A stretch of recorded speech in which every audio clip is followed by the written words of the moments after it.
Try to listen. Story 28. A Rainy Day.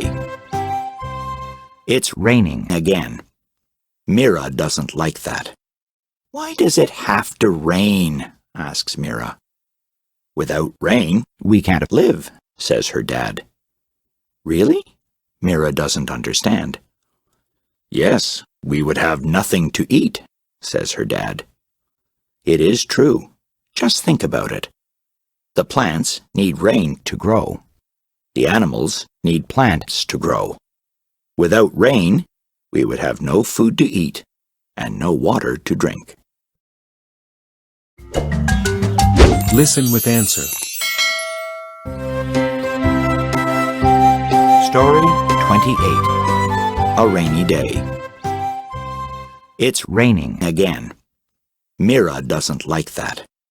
"Why does it have to rain?" asks Mira.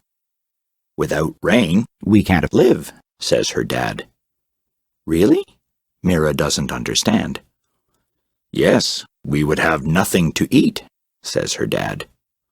"It is true. Just think about it. The plants need rain to grow. The animals need plants to grow.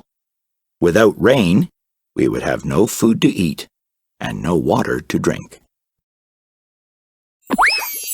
Read aloud.